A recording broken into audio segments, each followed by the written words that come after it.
Oke, baik. Assalamualaikum warahmatullahi wabarakatuh. Waalaikumsalam Waalaikumsalam warahmatullahi warahmatullahi wabarakatuh. Oke ya, jadi pada kesempatan pagi hari ini kita akan mulai pembelajarannya. Ini adalah merupakan sesi yang terakhir ya. Jadi izinkan saya untuk men-share slide-nya. Sediakan kertas dan alat tulisnya untuk mencoba menjawab. Seperti biasa untuk pelajaran TPS kalian harus mencoba menjawab karena kita sistemnya adalah drilling ya. Baik. Oke, pada kesempatan hari ini berarti nanti kita akan mencoba menjawab soal-soal di sini drilling. Tujuannya adalah kalian mampu menyelesaikan soal-soal tes potensi skolastik berkaitan dengan ranah kuantitatif. Oke, langsung saja ke soal yang pertama. Saya di sini langsung ini membahasnya. Kalau diketahui bahwa ada segitiga yang kayak gini, berarti nanti biasanya hasilnya itu diletakkan di dalam, ya kan? Lalu kemudian di sini ada huruf-huruf. Kalau terlalu berat hurufnya, maka ubah dulu huruf tersebut ke dalam bentuk angka. Jadi kayak misalnya A itu berarti angka 1. Lalu kemudian kita kan punya di sistem alfabet itu 26 huruf, berarti Z itu adalah urutan ke-26. Ya, jadi nanti kalau misalnya saya buat berarti di sini A, maka A-nya itu 1 ya. Lalu kemudian siapa ya? Kita butuh D juga. D itu berarti A, B, C, D berarti 4 ya. Kemudian nanti F. F itu berarti urutan ke berapa? D, E, F berarti urutan ke-6. Lalu kemudian T. Nah, T ini urutan ke berapa?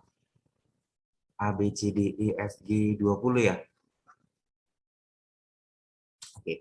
Lalu kemudian kita butuh lagi yang di sebelahnya itu B, di mana B itu adalah 2, C itu berarti 3. Udah, itu aja kan huruf-hurufnya. Nah, sekarang masalahnya di sini kayak ini berarti 1, kemudian di sini 1, kemudian di sini 6, di sini 4, dan di sini adalah 6. Lalu di dalamnya itu 20. Kira-kira diapain dengan angka-angka ini supaya menghasilkan 20? Berarti kan jadinya adalah supaya dia menghasilkan 20 berarti ditambahin 10 ditambahin 2 gitu ya. Berarti 10 kali 2 gitu. Berarti nanti jadinya adalah yang kiri kanan tambahkan. Jadi 4 tambah 6 oke, dikali sama penjumlahan atas bawah. 1 tambah 1 gitu. Berarti kan hasilnya adalah sama dengan 20. Berarti yang ini juga sama. Berarti nanti B dengan C itu adalah 2 ditambah 3, ditambah dulu ya, kemudian dikali sama kiri kanan A. A-nya berarti berapa? 1 kan gitu ya, ditambahin sama D. D-nya adalah 4. Maka nanti untuk yang di sini berarti nilainya 5, ini juga 5, berarti 5 kali 5 berarti nilainya adalah 25. Maka urutan huruf yang ke-25 adalah huruf huruf apa yuk? Huruf yang ke-25. Kalau yang ke-26 itu Z, berarti ke-25-nya adalah Y. Benar, thank you. Ya, berarti jawabannya adalah Y. Dapat? Gitu kira-kira salah satu alternatif untuk menyelesaikan TPS yang seperti ini. Ini sebenarnya adalah modifikasi daripada barisan bilangan dan barisan huruf. Atau pola bilangan dan pola huruf. Cuma dia dibuat dalam bentuk gambar. Bisa segitiga, bisa persegi, tergantung ya daripada gambar-gambarnya tersebut. Bisa lingkaran-lingkaran, oke, yang di dalamnya bisa jadi huruf, bisa jadi angka. Kalau terlalu berat hurufnya, tidak melihat hubungannya, maka ubah saja huruf-huruf tersebut ke dalam bentuk angka. Nomor 2, terdapat persegi panjang dengan panjangnya adalah P, lebarnya adalah L, memiliki luas 32. Ayo, luas persegi panjang perumusannya adalah panjang kali lebar sama. panjang kali lebar. Thank you. Berarti nanti dari sini adalah panjang kali lebar sama dengan 32.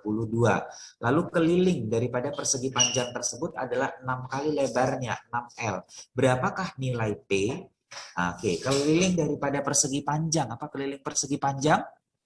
2P tambah 2L. Benar, thank you ya. Berarti 2 kali panjang tambah lebar. Oke, nilainya adalah sama dengan 6 kali lebarnya. Nah, berarti kan dari sini bisa habis nih. Berarti ini nilainya adalah 3. Karena yang ditanyakan adalah panjang, ya berarti langsung aja kita panjang sama dengan 3L dikurang L. Berarti nilainya adalah 2L. Nah, berarti substitusikan ke atas. Kalau disubstitusi ke atas, berarti panjangnya itu 2L. Dikali lagi sama si L, gitu ya, sama dengan 32. Berarti nanti di sini berapa? 2L kuadrat ya kan? 2L kuadrat itu nilainya adalah sama dengan 32. 2 sama 32 bisa habis jadi 16. Lalu L kuadrat itu 16, maka L-nya adalah akar dari 16. Plus minus 4. Berarti karena ini panjang tidak akan ada yang negatif. Berarti dia nilainya adalah 4. Kalau panjangnya 4, jadi kalau lebarnya adalah 4, jadi nilai panjangnya adalah 8, Sir. 8 ya, berarti nilainya adalah yang E. Jadi hati-hati yang ditanyakan itu panjang, karena 4 juga ada di dalam opsi pilihan jawaban. Tapi 4 itu lebar, bukan panjang. Oke, nomor 3. Berdasarkan gambar di atas, berapakah perbandingan luas lingkaran kecil dengan lingkaran yang besar? Oke, kalau misalnya perbandingan daripada lingkaran, cara cepatnya gimana? Kalau misalkan luas daripada lingkaran tersebut, lihat ya. Cara cepatnya adalah itu sama dengan perbandingan jari-jarinya dikuadratin. Jadi kuadrat dari jari-jarinya tersebut. Nah, kenapa seperti itu? Jadi kalau misalnya lingkaran pertama dibandingin sama lingkaran kedua, lingkaran pertama itu kan VR1 kuadrat. Karena kan pasti panjang jari-jarinya berbeda. Per VR2 kuadrat. Maka nilainya adalah V-nya habis ya. Berarti nanti R1 kuadrat dibandingkan dengan R2 kuadrat. Kalau misalnya jari-jarinya sama, ya berarti nanti perbandingannya adalah 1:1. Oke, nah sekarang masalahnya adalah kalau yang di sini, yang manakah jari-jarinya? Berarti kan ini, saya buat ya, jari-jari itu adalah panjang atau jarak yang menghubungkan titik pusat dengan keliling daripada lingkaran, gitu ya. Itu adalah merupakan definisi daripada jari-jari atau radius. Ini berarti pusatnya sama kan? Lingkaran yang besar dan lingkaran yang kecil itu memiliki pusat yang sama. Maka kalau misalnya saya tarik seperti ini, oke, berarti inilah jari-jari daripada lingkaran yang kecil. Sedangkan kalau misalnya saya tarik seperti ini, maka ini adalah jari-jari daripada lingkaran yang besar. Pas? Nah, jari-jari lingkaran yang besar itu apa hubungannya dengan si persegi? Nah, kita cek bahwa kalau misalnya ini disatukan, maka 2 kali jari-jari lingkaran yang besar itu sama dengan panjang daripada diagonal persegi tersebut. Oke. Nah, kalau misalnya ini adalah R kecil itu adalah panjang jari-jari lingkaran kecil, maka berapakah panjang sisi daripada persegi itu? Berapa panjang sisinya? Nah, kalau misalnya ini adalah R, berapakah ini? Iya, 2 R ya, karena kan itu nilainya adalah sama dengan diameternya. Oke, berapakah panjang diagonal persegi? 2R yang besar, Sir. Iya, benar. 2R akar 2. Ya, karena dia kalau misalnya panjang diagonal persegi itu adalah S akar 2. Kalau panjang rusuknya atau panjang sisinya adalah S. Jadi S akar 2. Di sini kejadiannya S-nya itu adalah 2R. Berarti nanti jadinya adalah 2R akar 2. Itu kalau misalnya panjang diagonalnya. Berarti R besar itu hanya setengahnya. Kalau hanya setengahnya, berarti R besar itu nilainya adalah R akar 2. Gitu ya, kan 2-nya habis ya. Oke, berarti perbandingan antara yang kecil, lingkaran kecil dibandingkan sama lingkaran besar. Maka nilainya adalah ya ambil aja, berarti lingkaran kecil tadi R kuadrat. Nah, lingkaran besarnya adalah R akar 2 dikuadratkan. Berarti nanti R kuadrat per 2R kuadrat. Maka R kuadratnya habis, berarti perbandingannya adalah setengah. 1:2. Oke, gitu ya. Nah, ini silahkan kalian jawab. Nomor 4. Statistik. Boleh open mic, boleh di chat. Nanti kalau misalnya sudah dapat, boleh ditaruh jawabannya apakah A, B, C, D, atau E di dalam chat room-nya. Gitu juga boleh. Atau open mic juga langsung nggak masalah ya, jadi nggak apa-apa ribut. Saya baca rata-rata ulangan biologi di suatu kelas berjumlah 50 siswa adalah 70. Jika rata-rata gabungan siswa laki-laki 76 dan jumlah siswa perempuan adalah lebih banyak 4 orang dari siswa laki-laki, maka rata-rata ulangan siswa perempuan di kelas tersebut berapa?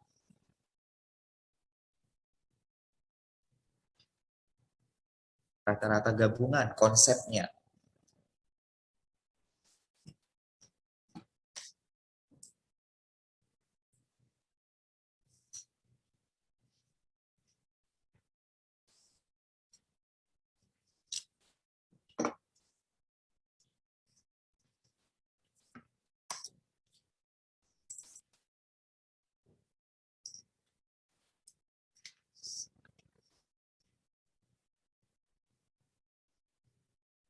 Oke, saya kasih idenya. Kalau untuk rata-rata gabungan ya, ini review. Kalau dia rata-rata gabungan, oke, konsepnya itu adalah, ingat bahwa konsep itu jumlah data per banyak data kan. Nah, berarti kalau dia rata-rata gabungan, berarti ini rata-rata gabungan sama dengan jumlah datanya gimana? Berarti rata-rata kelas pertama dikali dengan berapa banyak datanya, ditambah rata-rata kelas kedua dikalikan dengan banyaknya berapa. Sampai kalau misalnya ada 3 kelas, berarti rata-rata kelas ketiga dikali dengan banyak data di kelas ketiga tersebut. Per banyak data total, berarti NA tambah NB tambah NC, misalnya kalau ada 3 data. Ya, di mana NA tambah NB dan tambah NC itu adalah merupakan gabungan dari seluruhnya. Nah, berarti nanti di sini adalah bisa dikalikan N gabungan. Kan dia kali silang ya pernya. Berarti yang di sini adalah rata-rata kelas pertama kali berapa banyak datanya. Rata-rata kelas kedua dikalikan dengan berapa banyak datanya di kelas yang kedua tersebut. Karena di sini tadi cuma ada dua kelompok kan, di mana kelompok pertama itu adalah kelompok laki-laki, itu berarti kelas pertamanya laki-laki, lalu kemudian kelompok yang kedua itu adalah merupakan perempuan, berarti kelas keduanya adalah perempuan. Oke. Nah, jumlahnya tadi 50 siswa itu udah total gabungan ya, lalu kemudian rata-ratanya 70. Nah, lalu dibilang lagi bahwa jumlah perempuannya itu 4. Berarti perempuan itu adalah 4 orang lebih banyak dari laki-laki. Berarti laki-laki ditambahin sama 4. So, kalau misalnya di total perempuan sama laki-laki itu nilainya 50, ya 50 siswa banyaknya, berarti laki-laki saja berapa? Berarti laki-laki tambah 4 ditambah dengan laki-laki nilainya 50. Berarti 2 laki-laki sama dengan berapa ini? 50 kurang 4. Berarti nilainya adalah 46. Berarti laki-lakinya ada 23. So, kalau misalnya laki-lakinya 23, berapakah perempuannya? Silakan open mic. Berapa perempuannya? Hah? 27, Sir. Iya, 27. Sebentar ya. Saya deraskan dulu ininya, volumenya. Oh, sebentar. Ya. Cancel, cancel.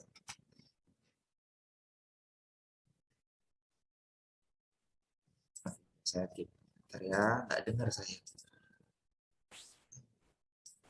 Oke, dah. Saya lebih suka rame gitu. Kalau diam-diam aja saya nggak tahu ini orangnya ada atau tidak. Oke ya, berarti nanti si P-nya di sini pasti nilainya adalah 27. Benar, karena ditambahin sama 4 ya. Nah, berarti rata-rata gabungan itu 50. Banyak orangnya berapa? 70. Oke. Kemudian rata-rata kelas pertama yang laki-laki 76. Banyak orangnya berapa laki-laki? 23. Rata-rata kelas kedua itulah yang ditanya. Rata-rata siapa? Perempuan. Kita buat aja lah XP ya kan, karena dia adalah rata-rata perempuan. Berapa banyak perempuan? 27. Oke. Udah tinggal dikaliin, berarti jadinya adalah 35, 7 kali 5 baru tuh 2, ya kan? Sama dengan ini berapa ya? 76 dikaliin sama 23. Ayo, sebutin tuh berapa, bantu saya untuk menghitungnya.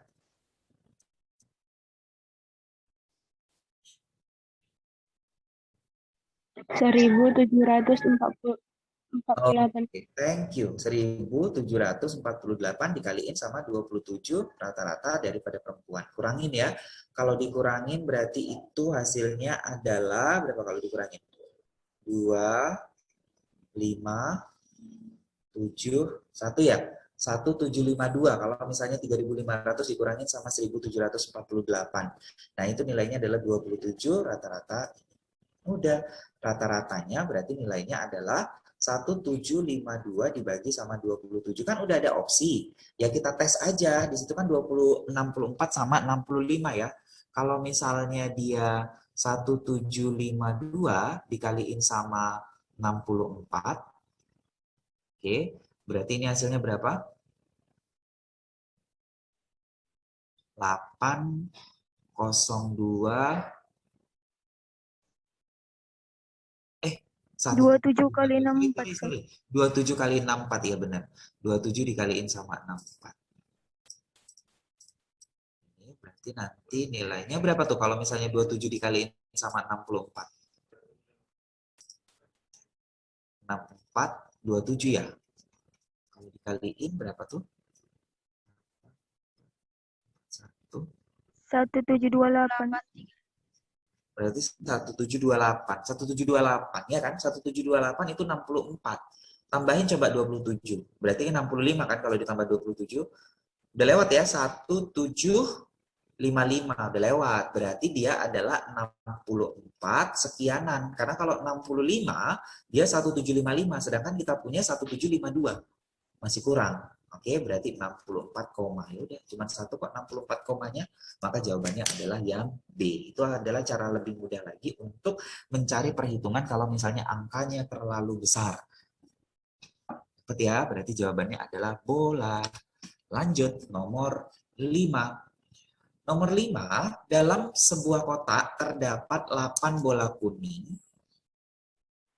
3 bola biru. Jika diambil 2 bola sekaligus secara acak, maka tentukan frekuensi harapan mendapatkan 2 bola biru dari 110 kali percobaan. Ayo ingat lagi pelajaran SMP, kelas berapa nih? Kelas 8 atau kelas 9? Frekuensi harapan dari sebuah kejadian A, itu nilainya adalah, frekuensi harapan gimana?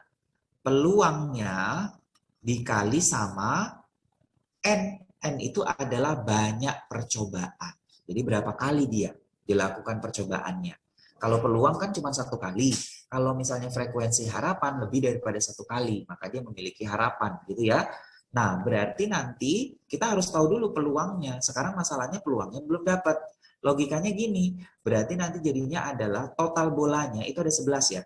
Di mana 11 bola itu terdiri dari 8 kuning sama 3 biru. Ya kan? Kan berarti ini totalnya adalah 11 bola. Nah, 11 bola ini mau diambil 2 bola sekaligus. Warna apa? Warna biru. Oke, berarti nanti caranya adalah kita pakai kombinasi, ya kan? Kita pakai kombinasi, berarti nanti di sini adalah peluang daripada kejadian A. Nah, misalnya kejadian A tadi adalah peluang terambilnya 2 bola biru, itu adalah kombinasi. Kombinasi berapa? Dari 3 biru mau diambil 2 biru. Kombinasi ini berarti 8, 0. Karena nggak ada, dari kuning itu tidak ada yang diambil, berarti 0 per NS-nya adalah total bolanya 11, tidak dibedakan berdasarkan warna, yang mau diambil 2 bola. Oke, kita buat ya. Ini faktorial ya. Ingat, kalau misalnya kombinasi NR, itu berarti nanti jadinya N faktorial per, ada yang masih ingat nggak? R NR. faktorial kali N dikurang R faktorial. Benar, mantap. Itu dia. Berarti atas bawah kurangin, baru kemudian tapi dikaliin lagi sama R faktorial ya. Jadi kalau kombinasi 32, berarti kombinasi 32 itu adalah 3 faktorial per kurangkan 1 faktorial, 2 faktorial. Kombinasi 8, 0 berarti 8 faktorial per kurangkan 8 kurang 0, 8 faktorial, 0 faktorial. 0 faktorial bukan 0, 0 faktorial berapa? 1, Sir.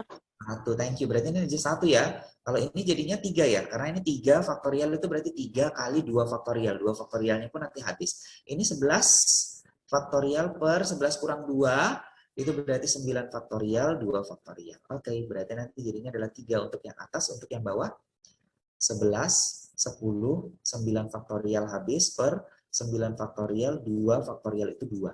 Ini habis, ini berarti 5, berarti 5 kali 11, 3 per 55. Nah, itu peluang. Peluangnya 3 per 55. Berarti frekuensi harapan daripada A sama dengan 3 per 55 dikaliin sama N-nya. N-nya itu adalah 110 kali terjadi. Ini habis ya, 2 ya. Berarti nilainya adalah 6. Berarti jawaban untuk itu adalah 6. Jadi dia peluang frekuensi harapan munculnya 2 bola biru itu adalah 6. Lanjut. Nah, nomor 6 ini adalah fungsi kuadrat. Fungsi kuadrat harusnya kalian sudah paham di situ karena sebelum masuk ke fungsi itu diajarin dulu fungsi kuadrat dan persamaan kuadrat. Nah, kalau fungsi kuadrat bentuknya adalah parabola. Parabolanya bisa terbuka ke bawah, bisa terbukanya adalah ke atas. Tergantung dari, ingat nggak? Tergantung dari apa terbuka ke atas dan ke bawahnya? Nilai Koefisien X kuadrat. Sir. Koefisien X kuadrat, benar. Kalau misalnya terbuka ke atas, berarti koefisien X kuadratnya itu positif. Kalau terbuka ke bawah, berarti koefisien X kuadratnya adalah negatif. Nah, di sini koefisien X kuadratnya adalah K. Nah, kita kan nggak tahu nih, K-nya itu bentuknya gimana ya. Oke. Nah, tapi kita hanya tahu adalah sumbu simetri. Sumbu simetri yang mana sih? Sumbu simetri itu yang ini. Sama kayak misalnya dulu simetri lipat gitu loh. Jadi dia kan bisa dilipat adalah di mana? Di puncak kan. Ini adalah puncaknya pasti tengah-tengah. Ini juga puncaknya pasti tengah-tengah. Nah, yang ditanyakan adalah nilai maksimum, nilai yang paling besar. Oke, kita uji dulu. Nah, untuk mencari X, ini kan puncaknya itu X, Y. Berarti X-nya atau sumbu simetri itu adalah min B per 2A. Berarti tadi 4 sama dengan min B, min 8 per 2K, karena A-nya itu K. Ini habis, ini 4. 4-nya juga habis lagi, berarti K-nya adalah sama dengan minus 1. K-nya minus. Kalau K-nya minus, berarti dia terbuka ke bawah. Grafiknya ya. Berarti karena dia terbuka ke bawah, maka di manakah nilai maksimumnya? Ya, nilai maksimumnya adalah di puncak. Sama kayak gunung. Ya kan? Di puncaknya itulah merupakan ketinggian yang paling maksimum daripada sebuah gunung. Oke? Nah, berarti nanti jadinya adalah Y sama dengan min X kuadrat, karena kan K-nya min 1 ditambah 8X ditambah, berapa itu? Ditambah min 1 kurang 1. Oh, jadi dikurang 2 ya, karena ditambah dengan minus 2. Udah. Nah, berarti masukkanlah nilainya. Kan kita mau cari Y-nya, Y puncak kan. Berarti X-nya udah dapat. X-nya adalah sama dengan 4. Pada saat kapan Y-nya? Berarti Y sama dengan, ya tinggal masukkan. Berarti min 4 kuadrat ditambah 8 kali 4 dikurangkan dengan 2. Pertanyaan saya adalah berapakah min 4 kuadrat? 16, Sir. 16? Yakin? Ya, min 4 kuadrat itu adalah min 16. Bedakan antara min 4 yang dikuadratkan sama min 4 kuadrat. Kalau min 4 yang dikuadratkan hasilnya positif 16 karena min 4 kali min 4. Kalau ini itu artinya min dalam kurung 4 kali 4 gitu. Ya, jadi karena 4-nya dikuadratin dulu baru dikaliin sama negatif. Berarti hasilnya adalah minus 16. Jadi hati-hati ya. Berarti ini min 16 ditambah 32 dikurangin sama 2. Maka nilainya adalah 16 kurang 2, 14. Jawabannya adalah bola. Dapat? Oke, jadi ingat ini ya, bahwa ini X puncak itu adalah min B per 2A. Dan X puncak itu juga disebut sebagai sumbu simetri. Kenapa sumbu simetri? Kalian sudah tahu alasannya. Sumbu simetri itu kayak misalnya yang melipatnya, dia harus menempati bingkai. Jadi kaki ini akan bertemu dengan ini ketika dia dilipat berdasarkan puncaknya tersebut. 7. Pertidaksamaan. Ini materi matematika umum. Kan gitu ya, kalian juga sudah mempelajarinya. Tapi di TPS juga bisa keluar. Yo, pertidaksamaan, ini namanya pertidaksamaan apa, Nak? X kuadrat tambah X kurang 6, pertidaksamaan. Kan banyak tuh pertidaksamaan, ada pertidaksamaan linier, ada pertidaksamaan kuadrat, ada pertidaksamaan rasional, ada pertidaksamaan irasional atau bentuk akar, ada pertidaksamaan nilai mutlak, ya kan? Ada lagi pertidaksamaan logaritma, ada pertidaksamaan eksponen. Maka bentuk X kuadrat tambah X kurang 6 lebih besar dari 0 adalah pertidaksamaan Kuadrat, Sir. Kuadrat, Sir. Thank you. Good, itu dia. Thank you ya, kuadrat. Nah, lalu kemudian bagaimanakah cara untuk menyelesaikan pertidaksamaan kuadrat? Diapain dulu? Difaktorin ya. Difaktor dulu, Sir. Bantu saya untuk memfaktorkannya berapa ya faktor X kuadrat tambah X kurang 6? Plus 3 min 2, Sir. Ya, X tambah 3 benar, X dikurangin sama 2. Di sini ada cara cepatnya kan? Kalau dia lebih besar, maka nanti himpunan penyelesaiannya adalah menggunakan atau. Kalau lebih kecil, maka himpunan penyelesaiannya adalah di antara. Jadi atau nih. Jadi kita nggak usah perlu pakai garis bilangan. X lebih kecil dari yang kecil atau X lebih besar dari yang besar. Nah, sekarang pertanyaannya adalah X lebih kecil dari siapa?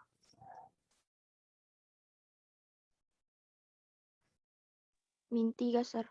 Oke, good. Min 3. Karena kan di sini titik kritisnya itu adalah min 3. Faktornya X tambah 3. Tapi X-nya berapa? X-nya min 3. gitu. Y-nya di sini X berarti 2 ya. Oke. Nah, udah inilah dia penyelesaiannya. Berarti yang mana itu lebih besar daripada 2, lebih kecil dari min 3. Selesai 1 dan 3. Maka jawabannya adalah yang A, yang dapat kan? Hanya ini loh. Gitu. Jadi langsung bisa dapat. Karena memang dia tidak akan ribet-ribet kalau misalnya dia TPS. Kecuali nanti soal ceritanya bisa jadi ribet ya. Karena itu bisanya adalah berkaitan dengan aritmatika sosial. Lanjut, ini soalnya saja yang panjang coba. Putri dan Tina merayakan ulang tahun mereka hari ini. Saat ini, berarti dia pakai periode waktu, umur Tina adalah 2 kali umur Putri. Jika 6 tahun ke depan, umur Putri adalah 2/3 umur Tina, maka berapakah umur Putri sekarang? Ingat selalu, saya pernah bilang bahwa kalau untuk perbandingan umur, maka yang menjadi patokannya atau yang menjadi pemisalannya adalah umur yang sekarang. So, kalau misalnya T adalah umur Tina kapan? Umur Tina sekarang. P adalah umur Putri yang sekarang. Kalau yang akan datang berarti silakan tambahkan berapa tahun yang akan datang. Misalnya 6 tahun yang akan datang berarti ya tambah 6. Kalau misalnya dia 3 tahun yang akan datang ya berarti nanti ditambahin sama 3. Kalau yang lalu berarti dikurang. Berapa yang lalu? Misalnya 8 tahun yang lalu berarti dikurangin sama 8 dan seterusnya. Dapat ya? Gitu, konsepnya gitu. Nah, berarti kalau yang di sini berarti nanti jadinya adalah saat ini Tina 2 kali. Oke, berarti Tina gitu ya, karena kan dia sekarang atau saat ini sama dengan 2 kali Putri. Nah, kalimat yang kedua itu bisa diubah menjadi umur Putri. Berarti Putri tambah 6 sama dengan 2/3 dari Tina ditambah juga dengan 6 karena kejadiannya adalah 6 tahun yang lalu. Oke, kita kali 3 aja ya supaya nggak ada per-pernya. Berarti kalau ini dikali 3 berarti 3P ditambah berapa itu? 18 sama dengan 2T ditambah sama 12. Berarti nanti nilai T-nya itu 2P. Berarti 3P ditambah, saya kurangkan aja ya, 18 kurang 12 berarti ditambahin sama 6. Sama dengan, ini berarti 2T. Berarti 2 kali 2P.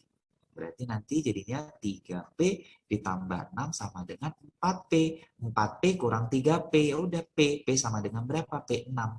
Putri sekarang. Berarti jawabannya adalah yang D. Karena dia sekarang terjadinya. Dan kita dapat P-nya adalah 6. Dapat? Itu dia. Jadi itu adalah perbandingan umur. Oke ya. Nih, nomor 9. Untuk membangun sebuah rumah, seorang pemborong membutuhkan 33 orang tukang selama 21 hari. Jika tukang yang datang hanya 14 orang, maka berapa lama mereka menyelesaikan borongan tersebut? Silakan dijawab. Ini saya menunggu. Nomor 9 silakan dijawab ya. Apakah jawabannya?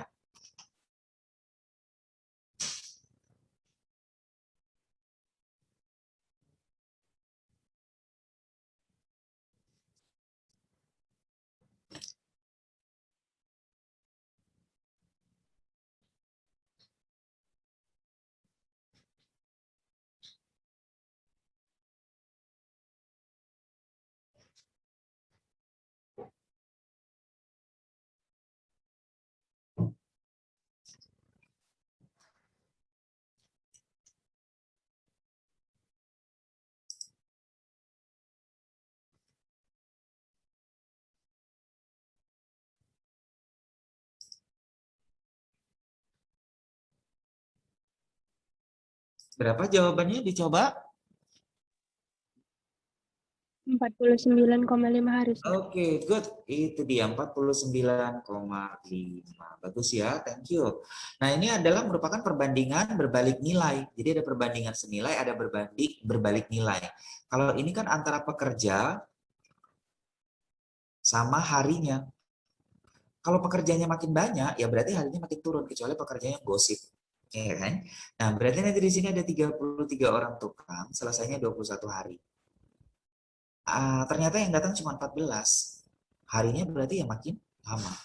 Berarti 33 per 14 sama dengan balik. Kan gitu, karena berbalik nilai dia. Berarti X per 21. Ini habis ya. Berarti ini jadinya adalah sama-sama bagi 7, 3, 2. kalikan berarti 2X sama dengan berapa? 99. Berarti X sama dengan, kalau misalnya 100 bagi 2, itu nilainya adalah 50, tapi ini 99. Berarti 49,5. Benar, jawabannya adalah D. Terakhir. Nah, ini juga silakan kalian jawab. Ini sebenarnya dilihat-lihat aja bisa. Berdasarkan gambar di atas, jika X derajat sama dengan Y derajat, berapakah besar sudut Z dalam ukuran X? Apakah jawabannya?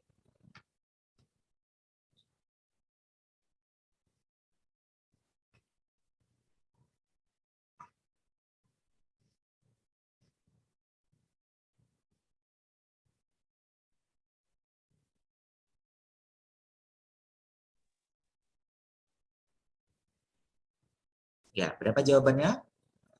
D, Sir. Oke, D. Thank you. Good, itu dia ya. Berarti ini kan X ya, sama ya. Berarti ini 180 kan gitu ya. Ini kan berarti ini dengan ini sama. Kenapa sama? Karena alasannya adalah sudut yang saling bertolak belakang. Sudut yang bertolak belakang itu besarnya sama. Berarti Z-nya adalah 180 dikurangi X tambah X 2X. Maka jawabannya adalah yang D. Oke, good. Thank you buat hari ini. Thank you juga buat yang hadir. Ada Zaini, lalu kemudian ada Rahil, kemudian ada siapa lagi ini? Ya, nggak begitu nampak karena di sini namanya Dalton dan segala macam. Ya, oke. Thank you buat hadir ini. Oke, ada pertanyaan lagi? Gak ada ya? Oke, nggak ada. Oke, ada Adel juga, kemudian dan yang lain-lain teman-teman yang Mutia juga ya. Oke, thank you. Kalau begitu karena tidak ada pertanyaan, saya akhiri. Wabillahi taufiq wal hidayah. Assalamualaikum warahmatullahi wabarakatuh. Waalaikumsalam warahmatullahi